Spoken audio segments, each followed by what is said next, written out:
तर एनडीटीव्ही मराठीच्या बातमीचा इम्पॅक्ट पाहायला मिळतोय। समृद्धी महामार्गाची बातमी दाखवताच पोलिसांकडून पाहणी करण्यात आली आहे। समृद्धी महामार्गावरती खिळ्यांसारखी वस्तू लावण्यात आलेली होती आणि त्यामुळे चांगलीच खळबळ उडाली। काल रात्री अनेक गाड्यांचे टायरही पंक्चर झाले। एनडीटीव्ही मराठीच्या बातमीनंतर प्रशासनाला मात्र जाग आली आणि इथे येऊन पोलिसांनी पाहणी केली।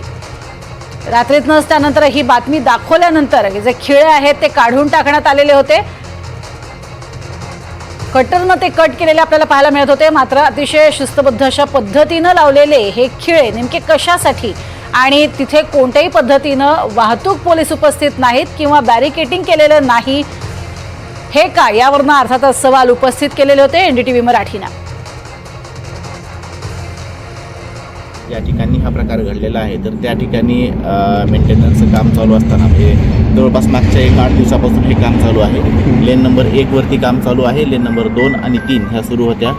लेन नंबर 1चं काम चालू असताना त्याला प्रॉपर व्यवस्थित बॅरिकेडिंग सुद्धा केलेलं होतं आणि हे काम करत असताना जे इंजेक्टेबल नोझल्स असतात तर ते त्याच्यामध्ये बसून त्याच्यामध्ये केमिकल सोडलं जातं, जेणेकरून ब्रिजची स्ट्रेंथनिंग होते। ते काम चालू होतं आणि ते काल सकाळी लावलं होतं आणि म्हणजे आज सकाळी ते काढलं गेलेलं आहे। जवळपास 24 तासाची ही प्रोसिजर आहे। अशा प्रकारचे कुठलेही खेळ लावण्यात आलेले आहेत किंवा काही हे सगळी अशा प्रकार कुठलाही घडलेला नाही।